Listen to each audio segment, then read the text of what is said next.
Concerning the Shroud of Turin, obviously John in the Bible describes the burial cloths as strips, and that the head cloth was sitting aside from the cloth that was wrapped around Jesus' body. Why, and so, our opinion obviously would be that the Shroud of Turin is not what they claim it to be. But we were curious if you, knowing so much about, Jewish traditions and things like that, had any other insight into this as to why people still seem to think this thing is what they claim it to be. Good question, Terry. Well, first of all, my opinion is the Shroud of Turin, or Turin, or however they say it. Do I really think that it's what they say it is? Absolutely not. I mean, I'm trying to save, baby clothes from our kids, and the moths are getting at them. Can you imagine something that had blood and sweat and all of those resins on it from 2,000 years ago to be perfectly preserved? But think about this, more than that. God, remember I just mentioned that Nehushtan thing? God did not want, that's the serpent on the pole from, that was lifted up in the book of Numbers. God did not want them to have that, and when the revival came, he had Hezekiah destroy that thing. So God is not into icons and relics. That's the first thing I think about the shroud. The second thing I think about is when God knew Moses' body would have been the ultimate relic. Can you imagine? I mean, we have, who is it over in Russia that we have? Is it Stalin or Lenin or both? I don't know who. And they were trying to do Hugo Chavez in a permanent form. Its body, at least. Can you imagine what if they would have mummified? Because remember, those Jews just came out of Egypt. They knew all this stuff from being in the secrets of the Egyptians. But can you imagine the prize it would have been to have Moses' body? And so think about this. Would God want the ultimate relic? Do you understand what the shroud is? It's supposed to be a reverse. In fact, there's all kinds. I get the Biblical Archaeological Society Review magazine, probably many of you do, and they've done the X-rays and everything on it, and they say it's like a photographic negative. It's not like someone painted it on. It's like it was a negative that you could make a photograph from. And what that has done is it's stirred up the same level of relic worship. You remember what Martin Luther was working with during the Reformation? The castle at Wittenberg was filled with relics. And by a relic, I mean a tooth of John the Baptist, a bone from Stephen that was martyred. They had they actually had a container filled with milk from the Virgin Mary that she nursed Jesus Christ from. They had that there. They actually had John the Baptist's right index finger, the one he pointed at Jesus when he said, "Thou art the Lamb of God."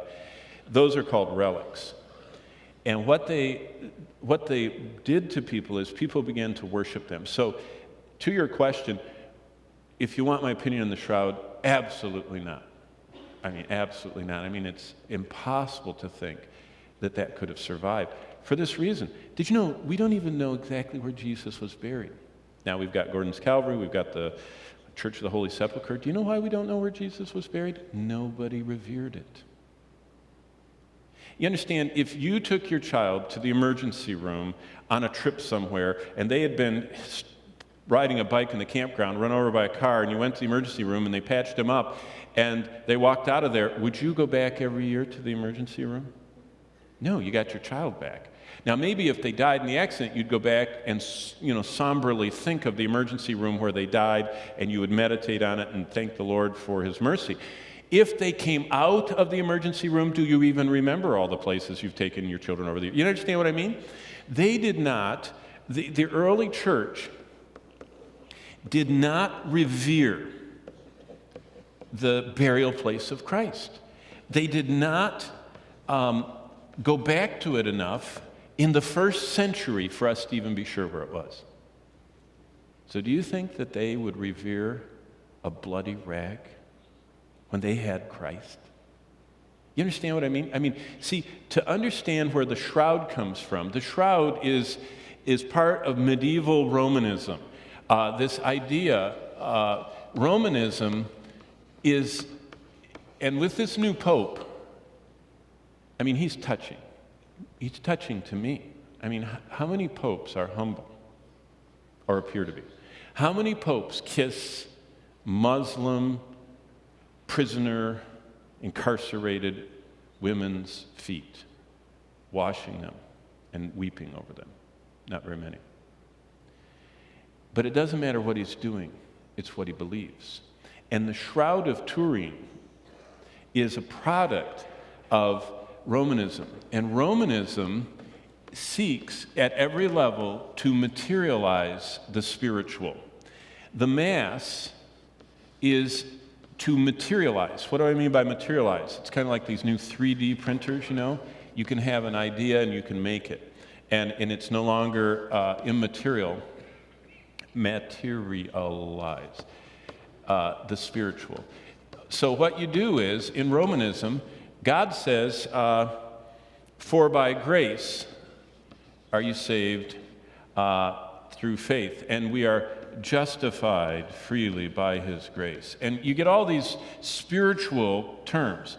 And so what they do is they materialize it, and they say that the grace is infused by the wafer, you know, the host, you know, they hold it up and pray, and then they dip it and put it on your tongue. That's materializing spiritual things. That's what Romanism does. And so what they had to do during the Middle Ages, I mean, you know, when I'm listening to Dwight talk about the darkness in Romania, and they follow the Eastern Church schedule, the only thing the Eastern Church did 1,000 years ago is they allowed their priests to get married, and they made their three-dimensional idols two-dimensional. They're reliefs. They're not full orbed, round idols. But it's still the Romanism materializing the spiritual.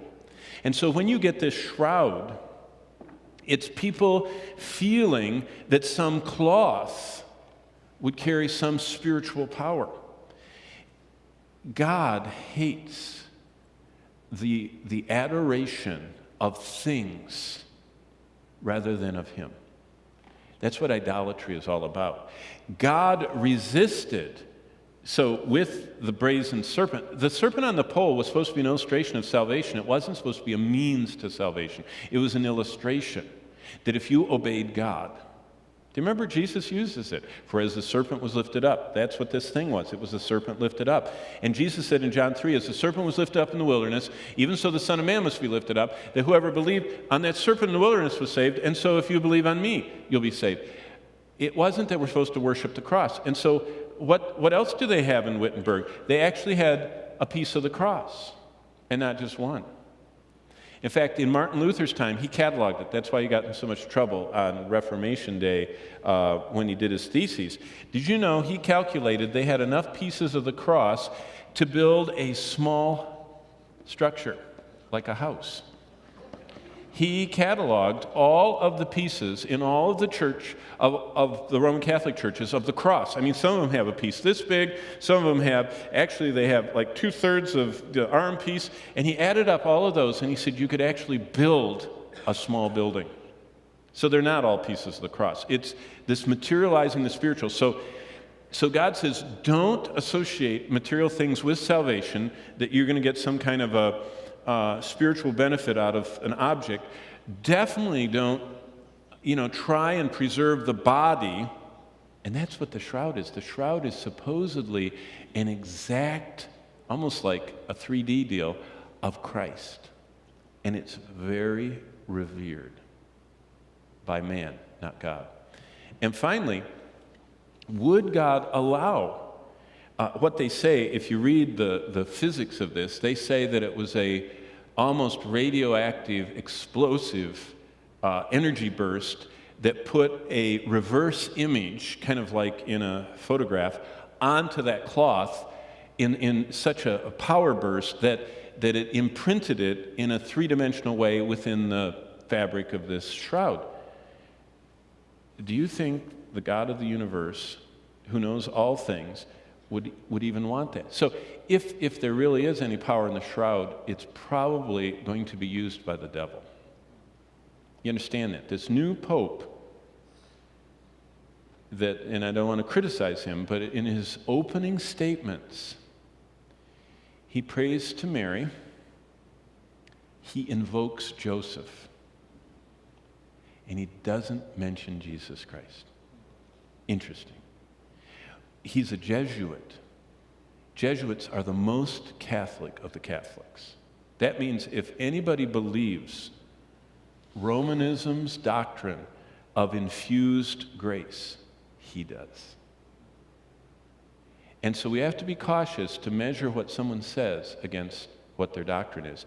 So, but even if the shroud, by some stretch of the imagination, could be something someone grabbed from the tomb, like some relative of Peter's, that wasn't really theologically astute, and they thought, man, even though Jesus went to heaven, I want a little something to remember him by. Even if that happened, God would never want any believer to revere that. It horrified me. I was at a pastor's conference once of someone very famous in Chicago that has the largest church there, the size of a mall.